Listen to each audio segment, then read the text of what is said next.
Jan Aadhaar card को update करने के लिए जो तरीका अपनाया जाता है उसको मैं आज आपको बताने वाला हूँ। तो बिना देरी किए आप हमारे चैनल को सब्सक्राइब कर लीजिए और बेल आइकन वाला बटन है उसको चालू कर लीजिए ताकि जो आने वाली वीडियो है उनकी नोटिफिकेशन आप तक पहुँच सके। तो सबसे पहले आपको ई मित्रा के डैशबोर्ड पे आ जाना है और ई मित्रा के डैशबोर्ड पे आने के बाद में आपको सर्विस पे क्लिक करेंगे। सर्विस पे क्लिक करने के बाद में यूटिलिटी पे टाइप करना है। जैसे ही आप यूटिलिटी पे क्लिक करेंगे आपको सर्च बार के लिए ऑप्शन दे दिए जाएंगे। यहाँ पे आपको जन आधार लिख के सर्च करना है। जैसे आप जन आधार कार्ड लिख के यहाँ पे सर्च करेंगे आपको जन आधार की सर्विस है वो मिल जाएंगी। इस पर आपको ओके कर देना है। उसके बाद में जन आधार कार्ड का पोर्टल यहाँ पे खुल जाएगा, जो कुछ इसी प्रकार से खुलेगा। यहाँ पे आपको जो ऐप वगैरह के लोगो आते हैं उनको क्लोज कर देना है और क्लोज करने के बाद में आपको एनरोलमेंट पे जाना है और अपडेट प्रोफाइल्स पे क्लिक करना है। जैसे ही आप अपडेट प्रोफाइल्स पे क्लिक करेंगे आपको सभी चेक बॉक्स फिल करने हैं और प्रोसेस कर देने हैं। उसके बाद में जिस कस्टमर के आपको जन आधार कार्ड में अपडेट करना है उसका जन आधार कार्ड नंबर आप यहाँ पे डालेंगे। जैसे ही आप यहाँ पे जन आधार नंबर फिल कर लेंगे, फिल करने के बाद में आपको सर्च पे क्लिक करना होगा। तो चलिए हम यहाँ पे जन आधार कार्ड नंबर हैं उनको डाल लेते हैं। जैसे ही हम यहाँ पे जन आधार कार्ड नंबर डालते हैं और डाल के सर्च पे क्लिक करते हैं तो 18 साल से ऊपर के जो कैंडिडेट हैं वो यहाँ पे खुल जाते हैं। उनमें से किसी आपको एक का चयन करना है और ऑथेंटिकेटर पर क्लिक कर देना है। जैसे ही आप ऑथेंटिकेटर पर क्लिक कर देंगे कुछ टाइम के लिए सर्चिंग चलेगी। उसके बाद में आपको ऑथेंटिकेट के लिए ऑप्शन दे दिए जाएंगे। आप OTP से करना चाहें तो OTP से और बायोमेट्रिक से करना चाहें तो बायोमेट्रिक से। जैसे ही आप ये सेलेक्ट कर लेते हैं उसके बाद आपको चेक बॉक्स फिल करना होगा और कैप्चा डालना होगा।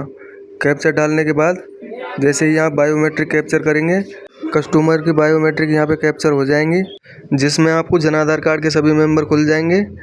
आपको जिसमें अपडेट करना है उसका चयन करेंगे और सबमिट पर क्लिक करेंगे। जैसे ही आप सबमिट पर क्लिक कर देते हैं जो आपको अपडेट करना है उसकी डिटेल आप यहाँ पे भरेंगे और फिर से सबमिट कर देंगे। जैसे ही आप सबमिट कर देते हैं आपको अगला पेज खुल जाएगा जिसमें आपको जो अपडेट करना है उसके बारे में डिटेल्स डालनी होंगी। हमारे केस में हमें यहाँ पे जो बैंक का अकाउंट है उसको अपडेट करना है। तो सबसे पहले हम यहाँ पे अपना IFSC है उसको डालेंगे। जैसे ही आप अपना IFSC यहाँ पे फिल कर देते हैं, IFSC फिल करने के बाद में जो बैंक ब्रांच नेम है वो यहाँ पे अपने आप ले लेता है और उसके बाद में हमें यहाँ पे जो अकाउंट नंबर है उनको फिल करना होगा। तो चलिए हम यहाँ पे अपना IFSC भर लेते हैं। IFSC भरने के बाद में जो बैंक ब्रांच का नाम है वो यहाँ पे अपना आप आ जाएगा, इसलिए आपको केवल IFSC सेलेक्ट करना है। आप देख लीजिए यहाँ पे जो बैंक की ब्रांच नेम है वो अपने आप ले लिए हैं। उसके बाद में आपको यहाँ पे अकाउंट नंबर फिल करना है। तो चलिए हम हमारा यहाँ पे अकाउंट नंबर फिल करते हैं। तो यहाँ पे हमें बहुत ही बारीकी के साथ में अपने जो अकाउंट नंबर हैं उनको डाल देना है, क्योंकि अकाउंट नंबर यदि गलत हो जाता है तो आपका जो पैसा है वो किसी दूसरे के अकाउंट में चला जाता है। इसलिए यहाँ पे आपको अकाउंट नंबर है वो अच्छे से फिल करना है।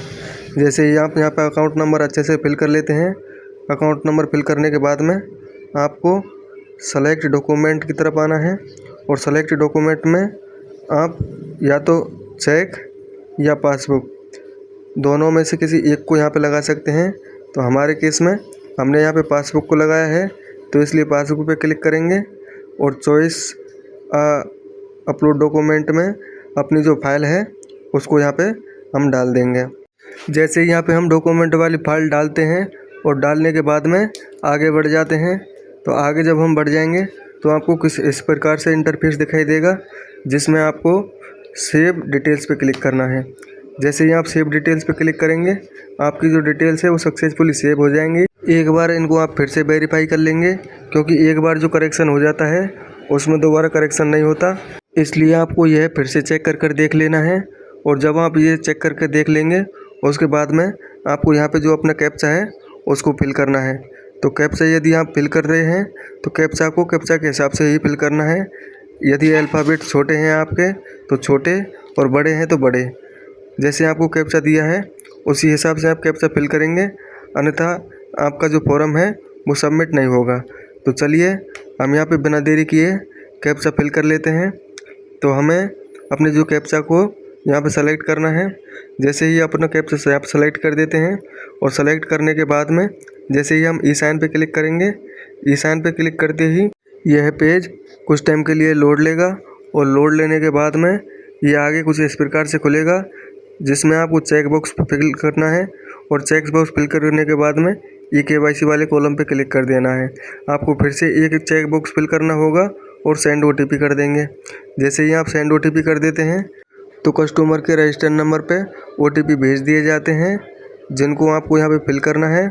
जैसे ही आप यहाँ पे अपना जो OTP है उसको फिल कर देते हैं और फिल करने के बाद में सबमिट पे क्लिक करेंगे, आपका जो आवेदन है वो सफलतापूर्वक विभाग के पास में पहुँच जाएगा।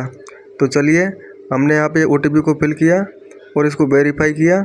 जैसे ही वेरीफाई करते हैं कुछ टाइम के लिए ये सर्चिंग में जाएगी और OTP सक्सेसफुली वेरीफाई होने के बाद में यह जो पेज है वो वेरीफाई हो जाएगा और वेरीफाई होने के बाद में ये विभाग के पास में चला जाएगा। आपके पास में प्रिंट निकल के आपके सामने आ जाएगी। इस प्रिंट की आपको कॉपी ले लेनी है और कॉपी लेके कस्टमर को दे देनी है। याद रहे, कस्टमर को कॉपी देने से पहले आपको इसमें वैलिड सिग्नेचर करना है। तो वैलिड सिग्नेचर करने के लिए हमने पहले से ही वीडियो बनाई हुई है और इसमें भी मैं आपको वैलिड सिग्नेचर करके बताता हूँ। आपको प्रॉपर्टीज़ में जाना है, रूट टू ट्रस्टेड सर्टिफिकेट पे जाना है, ओके पर क्लिक करना है। जैसे ही आप ओके पर क्लिक करेंगे, ओके पर क्लिक करने के बाद में आपको फिर से ये जो चेक बॉक्स हैं यहाँ पे फिल करने होंगे और सभी चेक बॉक्स जैसे आप फिल कर लेंगे, फिल करने के बाद में आपको ओके पर क्लिक करना है और ओके पर क्लिक करने के बाद में इस पेज को आपको क्लोज़ कर देना है। जैसे ही आप इस पेज को क्लोज़ कर दोगे, क्लोज़ करने के बाद में और आपको इसको फिर ओके पर क्लिक करना है और फिर ये पेज क्लोज़ कर देना है। जैसे ही आप ये क्लोज़ कर दोगे, आपके जो सिग्नेचर हैं वो वैलिडेट हो जाएंगे। वैलिडेट सिग्नेचर होने के बाद में इसकी प्रिंट ले लेनी है आपको और निकाल के कस्टमर को दे देनी है। तो आज की वीडियो में मैं बस इतना ही बताने वाला था। अब यदि आपने हमारे चैनल को सब्सक्राइब कर लिया है तो बहुत अच्छी बात है, और नहीं किया है तो कर लीजिएगा, क्योंकि इस चैनल पर मैं बहुत अच्छी वीडियो लेके आता रहता हूँ, जिनकी नोटिफिकेशन समय पर आपको मिल जाएगी और आप उनको देख सकेंगे। इसलिए आप जो हमारा चैनल है उसको सब्सक्राइब ज़रूर कर लीजिएगा, क्योंकि इससे हमें मोटिवेट मिलता है और हम आगे भविष्य में अच्छे से काम कर सकें, इसके लिए प्रेरणा भी मिलती है। तो आप सभी से निवेदन है कि हमारे चैनल को सब्सक्राइब ज़रूर कर लीजिएगा। आपको यदि इसमें गलती लगती है तो आप हमें कमेंट में बता सकते हैं। हमारी जो गलती हैं उनमें सुधार करने की हम पूरी कोशिश करेंगे और आपको बेहतर से बेहतर सर्विस देने के लिए हमको जितना चाहे जितना टाइम खर्च करना पड़े हम वो करेंगे। इसलिए आप एक बार हमारी वीडियो देखिएगा और हमारे चैनल को सब्सक्राइब ज़रूर करिएगा, ताकि जो आने वाली वीडियो है उनकी नोटिफिकेशन समय पर आपके पास में पहुंच जाए। तो आज की वीडियो में मैं बस इतना ही बताने वाला था। धन्यवाद। आपका दिन शुभ रहे।